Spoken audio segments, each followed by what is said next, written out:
Welcome to Leadership Kung Fu with your hosts, Sandi and Jennifer Long. Welcome to another episode of Leadership Kung Fu. I'm here with my co-host, Jennifer Long from Own Up in Denver, Colorado. Hey, Jen. Hey, Sandi. How are you? I'm great. Thank you so much. I'm Sandi and I'm with Satori Consulting in Toronto, Canada. And we're here for another episode of Leadership Kung Fu, where we talk about leadership as a discipline, as a practice, as something that is ongoing, similar to Kung Fu in that, it's a learned thing over time, and the practice takes time to do it, to get it right. If you can get it right, I think it's ever evolving. But I think we really like the idea of Kung Fu and leadership being sort of synonymous with one another in terms of we're always working toward being better. And so today we are going to be talking about succession planning, because we thought it's something that, we haven't talked about it, I don't think, at all, Jen, in our No, I think time. This is the first time we've really tackled it. Yeah. And so we thought it was important. So in our research for this, Jen uncovered some really interesting stats that make it even more compelling that we're talking about this today. Yeah, because basically the end game, the end story is your succession planning is sucking. It's just not good. It's not in good shape. You might be the anomaly group that actually does it and does it strategically. But what we're finding is, and the statistics are interesting, right? So 35 to 40% of internal promotions fail within the first 18 months, right? So what that says is that internal promotion isn't really safer, that poor readiness and unclear expectations are the things that sort of help tank your performance. 45 to 60% of executives hired externally fail within the 18 months. Only 14% of CEOs believe their organization has strong succession pipeline. Only 35% of companies have a formal succession planning process, right? So what that says is 2/3 of the organizations out there are just winging it, just trying to figure it out on the fly when they need a person. 79% of leaders say succession is a top priority, but only 21% say they actually execute it well. And 50%, and this doesn't surprise us at all because we see this a lot, 50% of newly promoted leaders report they received absolutely no training or preparation for the role. This is why there's a coaching industry. But that's pretty bleak, pretty bleak. Like half your people have no training. 46% of companies report they have no identifiable successor for at least one mission critical role. 46%. Your most critical roles not ready. 50%. No idea what you're going to do. That guy gets hit by a bus. What are you doing? Yes. 27% of HR leaders say the organization has a ready now successor for like the hire. That for the executive level, only 29% for like the people who influence the business the most. Let's say organizations with strong internal mobility fill roles 63% faster and have 2 times higher retention. So when you get it right, wow, the impact is massive, but nobody's getting it right. So what we've discovered in kind of thinking about this, and we made it a topic, right? Because it's something that we talk about frequently with other executives, and but it was really eye-opening to see how dismal succession planning really is. Yeah. So there's a stat that you just gave about people not being trained for it. And then you also shared with me earlier a stat about the dollars that's spent on training. Oh, yes, 700 and something billion a year. So 700 and something billion a year spent on training, yet and no one's happy about it. Yeah. Nobody's happy about it, and it's not doing what it's supposed to be doing. Right. It feels like, right? Right. If that many people are failing and they're not ready for the next role, and so it's like I feel like we need to unpeel this onion, because it's so many Yeah, layers of. it's an interesting puzzle, and I think the other part of this is it's really hard to lead right now. Mm, And so, whatever you've invested in your leadership training, no wonder you're not happy with it because it's harder now than it's ever been. And yeah, then if you're not really focused on building the leaders in a meaningful way and no one's ready now, right? It puts you in an interesting pickle. yeah, yeah. So where do we want to start with this? Like, clearly the stats yell succession planning is important and needs to be embedded into your organization as a strategy, as important as your acquisitions, as important as your finances, everything like that. Uh, Right.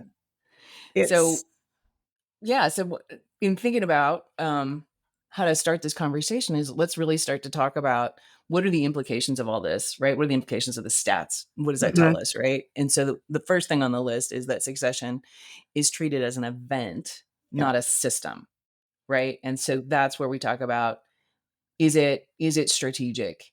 Is there a process? Is what are all the piece parts that are how are you Mhm. really activating and thinking about it all the time? Yeah, and so I'm going to add on to that is like who should own succession planning, because I think that therein lies a bit of a problem too, right? So it can't be event based. All of a sudden, your CEO announces retirement and you need to fill them, or your senior vice president of marketing. It needs to be planned for, but who's doing the planning and who should be looking at who should be backfilling? Because one of the things that does get in the way that I see is, well, I don't want to plan for my own successor, because that really is sort of plays into my ego issue that I have. But also, it could also say, well, I'm not going anywhere. So do I need to? Like, why should I bother? Why should I I got spend the time? I got stuff to do. I don't need to be Yeah. worried about who's coming behind me. Yeah, so I mean that brings up a couple issues is um that if HR owns it, which in most organizations it does, Mhm. right? That it feels more like talent acquisition and less like succession. Yes. And you're just bringing people in the moment and having to bring them in to onboard, to train, to develop. Like it feels very similar to just hiring people, right? Hmm. And maybe if the leaders owned succession and the leaders were responsible for developing their successors Hmm. to say, right? It doesn't matter when you're leaving your role, you should have somebody who can do it for you. Because let's just talk about your schedule. Let's just talk about how many times you're double booked for a meeting, triple booked, right? Yeah. These are great opportunities for people to come in and be you in a meeting, right? How do they learn on the fly? There is more than enough opportunity to develop somebody. And if you own that responsibility and you're measured on your ability to develop, right? And so I think this is part of the system building Yes. is, part of every leader's responsibility role should include the development of their own successor, the development of their team, the development of their people to the extent that they can coach and develop. Hmm. And I think I don't want to throw um, HR under the bus on this one. I think it needs to be a collaboration with HR, right? And so they need to be at the table talking about it, so that you've identified who's going to be your successor, or maybe there's a couple, and maybe you're giving them, a couple of different projects to work on to see who rises to the top, but always sort of thinking about who it is, but in Yeah. collaboration with HR. I think that's a really important aspect of your role as a leader. I think too, from a CEO perspective, so it's easy for the CEO or for higher ups to sort of look at it going down, but you have to think about the board.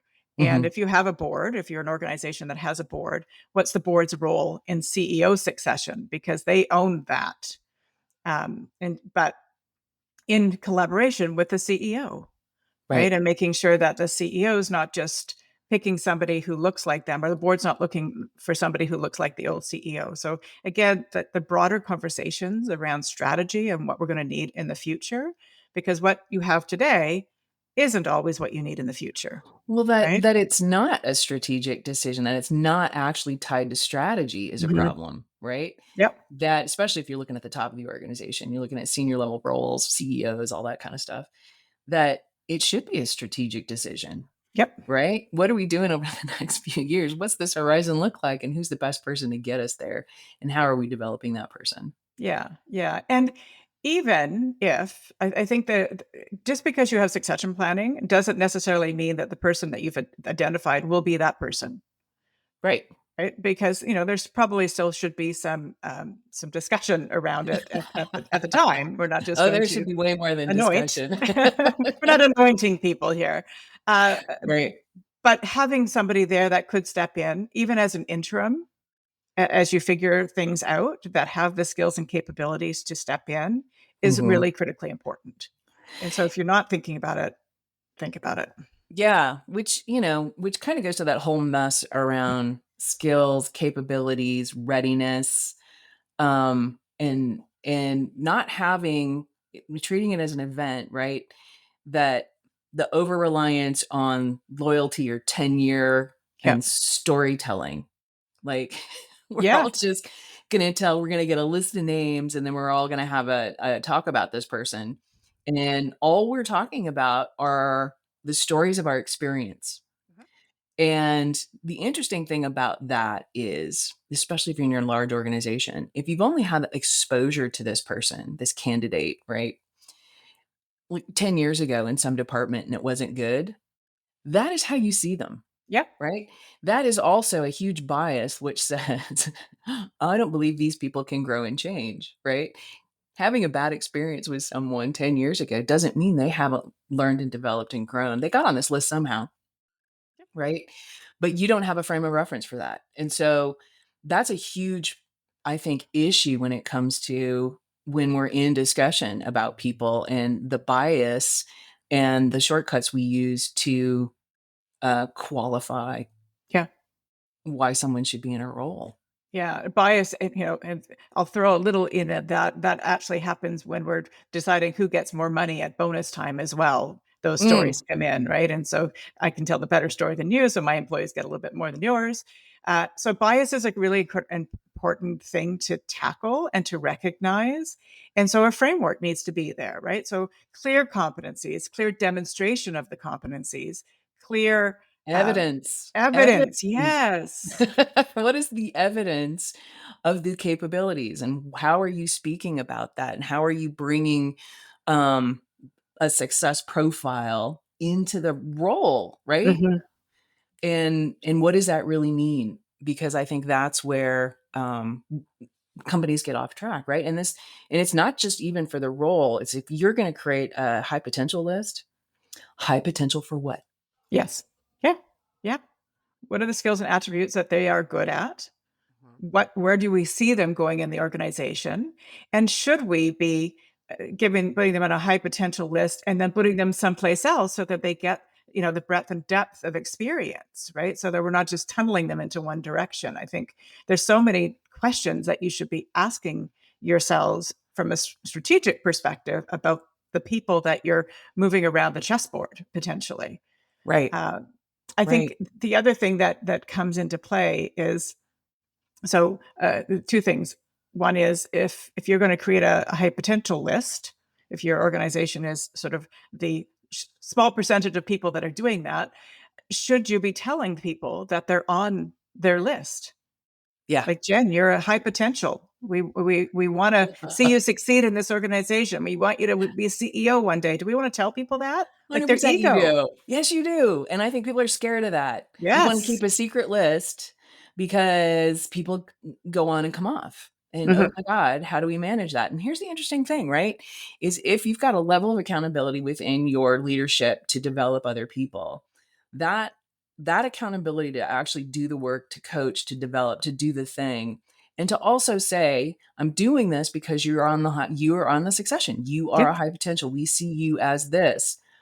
And if they blow it, if something happens, they degrade, they get disengaged, whatever goes on, and you pull them off the list, to tell them that too. Yes. Because people want to know how they're doing and what that is. And if they've got ambition, right? And it's not about it, especially if you're doing evidence-based, it just the accountability for it, the transparency of it also helps your level of performance and focus for everybody else, that Mhm. we're all really clear, what is Vicky doing that's so outstanding, that she's on the list, and how do we learn from Vicky as well? And how is Vicky also developing other people?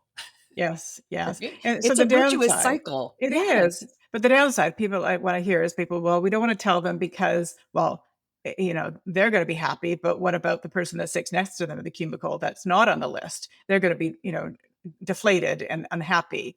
But it should be a motivator. It should be a motivator to want to be on the list. So it's really it's the story that you're telling them. You're on the list for sure, and that's great. And this is what we're going to do for you. But Paul, you're not, and this is what we need from you. Right. Right. So clarity on what people need to do to be on this list. But this whole notion of being on and off the list and people come and go and off the Mhm. list, I think Right. is an important notion to keep people on top, abreast of what's happening. And if you're seeing them sliding down, that you should be telling them that so they can pull their socks back up and do what they need to do. So I Right? think, And everybody knows there's a list. yes. It's Well, not is like there it a doesn't list? exist. Well, Everybody there's thinks a there's a list. list. There might be one name there instead of 4, but Yeah. there's always a list. And, and the other part of that is don't kid yourself. Not everybody has that level of ambition. Not everybody wants to Oh. lead. Not everybody's gonna be sad about not being on the list. Mhm. Yes, that came up in a session I was doing actually last week, where they said, "Well, they're doing their annual performance reviews. These are new leaders; they've never done them before. And what do we do with the people that don't want to excel? They're just happy doing what they're doing, and we need those in organizations. So Yeah. it's not necessarily a bad thing when somebody's not on a list. It's a bad thing when somebody really wants to be on it and they're not on it, and you haven't told them why. Right. So clarity, and accountability and Yeah. Otherwise, transparency and all those they're sort of stuff. guessing. I got invited to this program. I don't know why. Why am I here? Right? Mhm. Oh, Yes. I got a coach. Why? Yes. And that's not helpful, either. So So I it don't sort of, know. I don't Go know, it ahead. leads me to start thinking about training. And, Mm, that was a ridiculous stat, how much money is spent. And that was probably a US stat because more money than Canada. yeah. But they, but, what type of training are you doing? I'm Yeah. such a not a fan of one and done training. So you go for, Mhm. a half day and it's something supposed to stick. Are Mhm. you really being critically thinking from a strategic perspective about what the training that you're doing that will actually impact them and change behavior and change how Mhm. they show up and change whatever it is that you're trying to change over time? Because Yeah. sending somebody to a 3-hour seminar, sure, they'll pick up a tip or two, but it's not life altering. Right, right. And tons of content. I mean, I think leaders who've had really good leadership development experiences have this kind of combination of the learning, the coaching, and the real-time experience, like Yes. project work where they get to Mhm. work on solving real problems, right? We all kind of know as trainers, what we know, right? We know classroom learning is very, very limited, Yeah. but that project-based learning, especially, we had good success doing one where we used cross-functional, where we Mm. took, we had a room full of leaders and we designed specifically putting people together on a team from different parts of the organization where they didn't really know the people because they never worked with them, right? And then gave them a real organizational issue to find solutions for, right? Some of Mhm. those heavier systemic things that nobody really has the capacity to deal with, Yeah. so that they had the opportunity to really go through the rigors of the skill development on one, standing up a team, right? Teaming, cross functional teaming is a huge skill. Yeah. And then being able to bound an organizational problem so that they could then, they had to come up with 3 courses of action and they had Mhm. to have business cases behind those. So giving them that kind of experience, is I think what really gets the point across because it's you have to engage at the level. Mhm. right? And they all had to present out to the existing senior team about here's the decision we think you should make about this. And I would imagine you probably had some feedback loops in there as well from teaming Every and team things had like team that. coaches, and they Yeah. had to present to each other, and we did some critical thinking workshops around their work as they came Mhm. through it, and it was a 6-month experience. And those kinds of things are heavy overhead, heavy admin to get those things Sure. off the ground, but they also have the biggest payback. And so I think there's um, a level of investment that whether or not those people get promoted into anything else, it changes their lives. It changes how they think about it. They change how they show up in their area of responsibility after the fact Mhm. is radically different. And Yeah. that's where I think it's a lot of effort, and a lot of businesses are like, oh God, we don't have time or money to do that. Well, a lot of effort and the money piece, right? And so it's Mhm. easier to send somebody to a $300 course rather than All taking the right. time Even to if do we're going to it. spend 12 grand and send him to HBR, like Harvard, for an executive experience, Yeah. that doesn't necessarily mean they're going to come back ready. No, no. So Yeah. really, training needs to be a strategy. And I find, well, I don't know how many strategic area plans I've done this year, and training doesn't really, and maybe it wouldn't be to the plan, but it's going to be more of a tactical side of thing. But there's not a lot of discussion about it, just in general, Mhm. about let's look at this holistically and what do we need to shore up that next gen or next level or whatever it might be. So if you're not talking about training as a strategy because it belongs somewhere below HR, um, you know, dust it off and think about that, because I think that that really dovetails into succession planning and what is needed and to get people to be ready for that next role. Right, right. And I think one of the things is also, we're always looking for how much experience do they have? They've been in their role long enough. We're looking at a lot of this. Um, I would say it's not antiquated, but it might be a little restrictive. The mindset around what are we considering in development, right? We have this kind of menu of what we see as leadership skills. Yeah. And I think the skills thing has shifted just a little bit as well. And so to really, you don't really necessarily have to have somebody who's got long experience in something per se. What you want is somebody is who can learn fast, Yes. right? Because learning in the moment and learning to trust your team and how you get information on the table and what those discussions are is almost more effective because they don't come with, I'm going to do what I did in my previous role and I do the same thing because that's why I got promoted. And I Right. think that's part of when you're in leadership development is, the Marshall Goldsmith familiar quote we've all heard a million times is what got you here won't get you there. Yep. Is how you that skill set is great, but maybe it doesn't apply. And No, so it level sets you, sort of gives you a foundation. yeah, but what skills it's what do you need to learn? Mhm. And understanding what that is and that discussion, which is why when you talk about leaders developing others, some of those leaders don't know what they know. And in some cases, that's okay because maybe we don't want to train them and we're getting rid of that leader for a reason. But that how do you really think strategically on some of the skills that are really critical like now, like sense making, Mhm. dealing with complexity. I Yeah. think those are more important than your standard business acumen, build a team. Mhm. Yeah, for What that sure. list is. Yeah. Yeah. Yeah. And they're ands, right? We don't Mhm. wanna, team is important. Building team is Well, yeah, I'm not important. saying don't do team, but yeah, Please. there's some nuance now that I think is interesting. And the other part is let's just talk about assessments, Mm. right? Let's talk about using analytics. Let's talk about the Yeah. non-biased information that needs to be in the conversation because Mhm. otherwise it is The stories. storytelling. Yep, totally. Yeah, and I think yeah, so we both like the PXT Select as a Mhm. as a tool to, look at how people think and how numerically savvy they are and where they show up and on sort of different dimensions.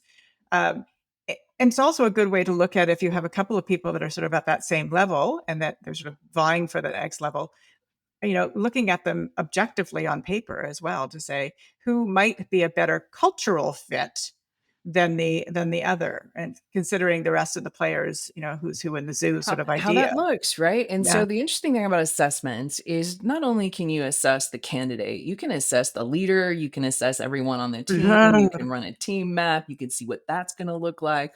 Where is this person? So the PXT we use because it also puts a performance model on there. So Yeah. a job role, you're going to look at how do they perform within the context of a validated thing that says, if you're good at this role, you should fit in here. Mm-hmm. And that whole conversation also in the context of team. And then I would also say, in addition to that kind of a role fit kind of understanding, team fit understanding, Mm-hmm. there's also the big five kind of experience where you've got a more nuanced understanding, because the only tool leaders really have are themselves. Right. Who is this person? How self-aware are they?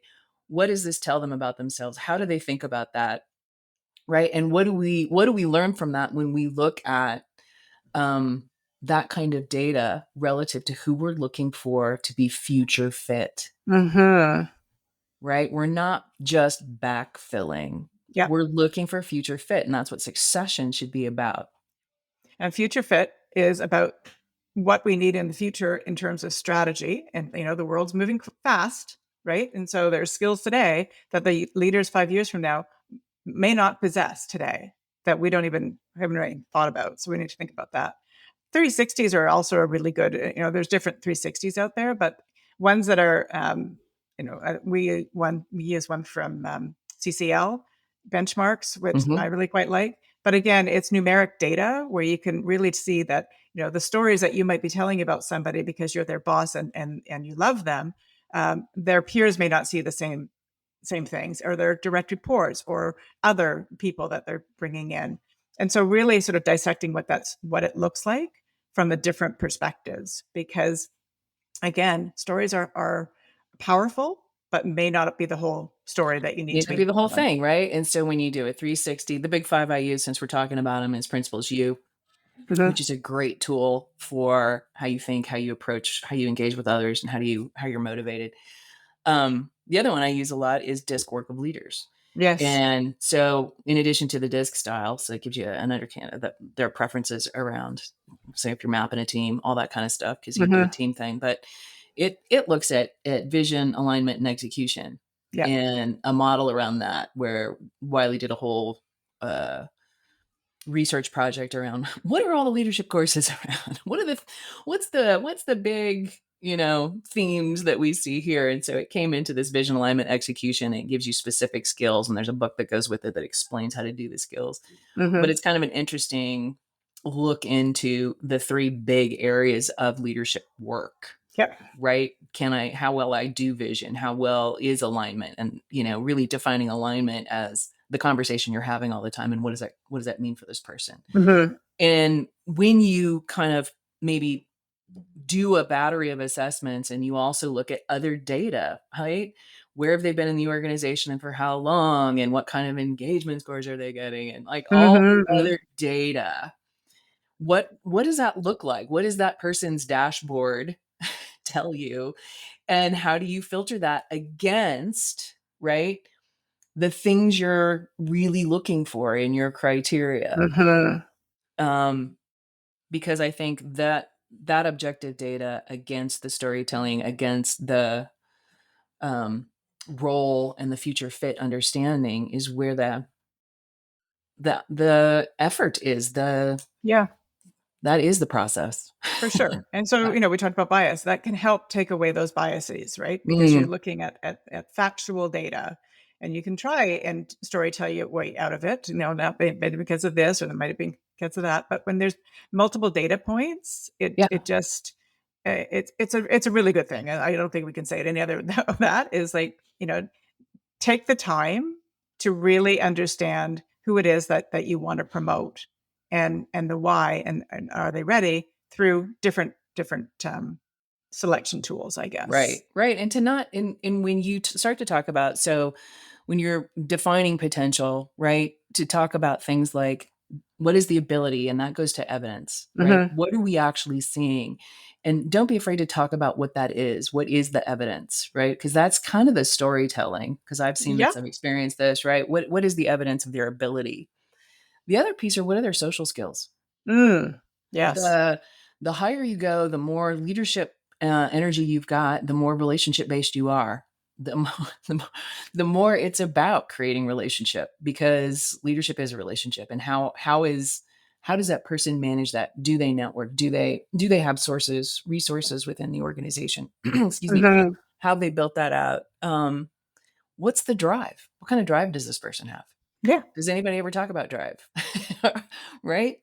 Do they have capacity? Because leadership sort of, you have to show up as a leader no matter where you are, because Yes. you kind of end up in that representative role. And so that means you've got to have a certain level of drive. And then, of course, we talked about learning agility, right? Is how good are they at the behaviors of learning, unlearning, relearning? How good are they at the behaviors of speed to action? How good are they at self-reflection? How good are they at interpersonal risk? Yeah. Which means I'm going to stick my neck out on something and I'm going to try some things. Performance risk. Willing to experiment, willing to innovate. So when you talk about future fit, those are great behaviors that are going to start to indicate whether or not I can meet the time and place of my leadership. Okay. So I think one of the questions that listeners should be taking back to their organization right now is, do we have a succession plan, a concrete succession plan in place? Right. And if Do we not, why? if not, why? What are we doing? Yeah. What are we doing? And do we know what our critical roles are? Yeah. So Yes. that when we are putting a system together, we're really pinpointing where in the organization this is going to matter the most, because that's where you Yes. need to start. I would also add to that is, what are the critical roles that we need tomorrow? When I talk about tomorrow, I'm not talking about tomorrow. I'm talking about, 5 years from now, as things are changing, right? Who would have thought that cyber would have been such an important aspect of, the day to day now, right? 10 years ago, not even Yeah. 5 years ago. So Right. And how did we, AI, right, is yeah, added a whole new AI. pressure on HR of what are we doing with that, and how's that change people's roles? And so future fit relative to how do people manage technology. That's right. And what's the technology going to look like? And so taking a real critical stance and look at what do we need, what do we have today, and what are we going to need is going to be important to sort of bridge that gap when you're thinking about building your succession plan and the skills and competencies we're going to need in the future. Right. What does Right. your So strategy require, not your org chart? yes, yes, yeah. Which is and the other yeah, org chart's a whole other thing. We can do our next episode on org chart. Yeah, stop trying to put names into charts. Just get the roles first. Yeah. But yeah, so I think if you're not doing it, you should be asking yourself why, and what is the risk? What is the risk to your organization for not having a solid succession plan strategy in place that's going to take you for the next 5 years? Right. Right. And are you holding people, managers, accountable for Yeah. development? Right. Yes. Who's Are responsible? Who owns it? who owns it?